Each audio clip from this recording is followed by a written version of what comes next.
حضرت یوسف علیہ السلام کے بچپن میں کے بارے میں کچھ بتانا چاہتی ہوں۔ اعوذ باللہ من الشیطان الرجیم، بسم اللہ الرحمن الرحیم۔ اذ قال یوسف لأبیہ یا ابت انی رأیت أحد عشر كوكبا والشمس والقمر رأيتهم لي ساجدين۔ سورج، چاند اور 11 ستارے مجھے سجدہ کر رہے ہیں۔ حضرت ابراہیم علیہ السلام کے 2 بیٹے تھے، سب سے بڑے اسماعیل علیہ السلام تھے، دوسرے اسحاق تھے۔ اسحاق کے ایک بیٹے یعقوب علیہ السلام تھے۔ فلسطین سے قریب ایک علاقہ کنعان تھا۔ یعقوب وہاں اپنے پورے خاندان کے ساتھ رہتے تھے۔ یعقوب کو اللہ نے کل 12 بیٹوں سے نوازا تھا۔ ان بیٹوں میں ایک یوسف تھے جو اپنے بھائیوں میں سب سے زیادہ خوبصورت تھے، سمجھدار تھے اور دیندار تھے۔ اللہ نے بچپن ہی سے ان کو بہت ساری خوبیوں سے نوازا تھا۔ اعلیٰ اخلاق و کردار کی وجہ سے وہ سب کے دلارے اور چہیتے تھے۔ اللہ نے آپ کو علم و حکمت اور نبوت و سلطنت سے نوازا تھا۔ آپ خوابوں کی تعبیریں صحیح صحیح بتا دیا کرتے تھے۔ اللہ نے قرآن کریم میں بہت تفصیل سے آپ کے قصے کو بیان فرمایا ہے۔ آپ کے قصے کو سب سے بہترین قصہ کہا ہے۔ یوسف علیہ السلام کا قصہ جنت کے پھول میں خوشگوار شائع ہو رہا ہے۔ یہاں سے بچپن کا قصہ بیان کیا جاتا ہے۔ یوسف بچپنی سے اپنے ابو کے پاس رہتے تھے۔ وہ بہت ادب سے آئے اور کہتے، ابو جان، آج میں نے عجیب و غریب خواب دیکھا ہے، مجھے بھی بتاؤ کیا دیکھا ہے؟ سورج، چاند اور 11 ستارے مجھے سجدہ کر رہے ہیں۔ خواب سن کر یعقوب علیہ السلام سمجھ گئے کہ اللہ تعالیٰ میرے بیٹے کو علم و حکمت اور نبوت عطا فرمائے گا، میری زندگی میں اسے عزت و سربلندی عطا کرے گا۔ انہوں نے کہا، بیٹے اس خواب کو اپنے بھائیوں سے مت بتانا ورنہ وہ سب تم سے حسد کرنے لگیں گے۔ اب یعقوب علیہ السلام یوسف کو اپنے سے قریب رکھنے لگے، پہلے سے زیادہ پیار کرنے لگے۔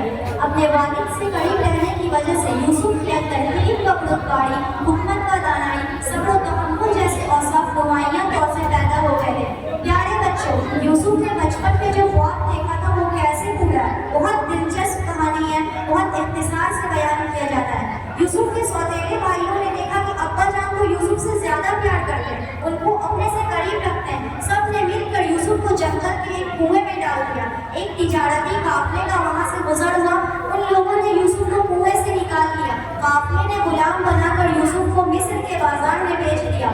عزیز نامی ایک افسر نے یوسف کو خرید لیا۔ عزیز کی بیوی زلیخا نے جھوٹا الزام لگایا۔ عزیز نے بدنامی کے ڈر سے یوسف کو جیل میں ڈال دیا۔ یوسف علیہ السلام جیل میں لوگوں کو توحید کی دعوت دیتے تھے، لوگوں کو اچھی اچھی باتیں بتاتے، لوگوں کے خوابوں کی تعبیریں بتاتے، لوگوں کے خوابوں کی تعبیریں بتاتے۔ بادشاہ نے بھی خواب دیکھا تھا، کوئی بھی اس کی تعبیر نہیں بتا پاتا۔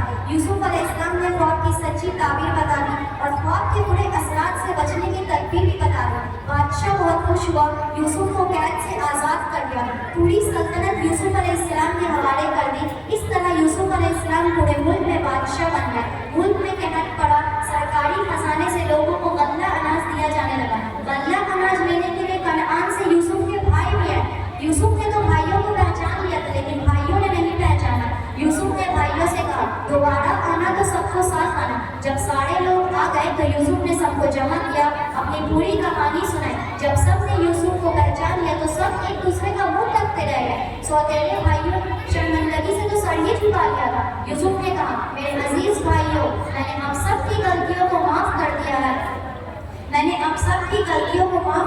ہے، کوئی بدلہ اور کوئی معاوضہ نہیں۔ یہ سب سن کر سب کی آنکھوں میں آنسو بھر گئے۔ یوسف علیہ السلام نے خواب سن کر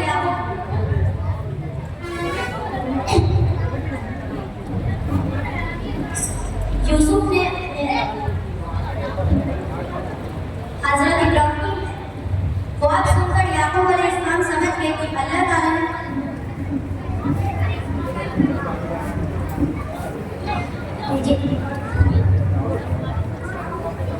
یوسف علیہ السلام نے لوگوں کو توحید کی دعوت دیتے، لوگوں کو اچھی اچھی باتیں بتاتے، لوگوں کے خوابوں کی تعبیریں بتاتے۔ خواب سن کر یعقوب علیہ السلام سمجھ گئے کہ یوسف اب انہی چند باتوں پر میں آپ کی تقریر کو ختم کرتی ہوں. آخر الدعوانا الحمدللہ رب العالمین. السلام علیکم ورحمۃ اللہ وبرکاتہ. بہت خوب.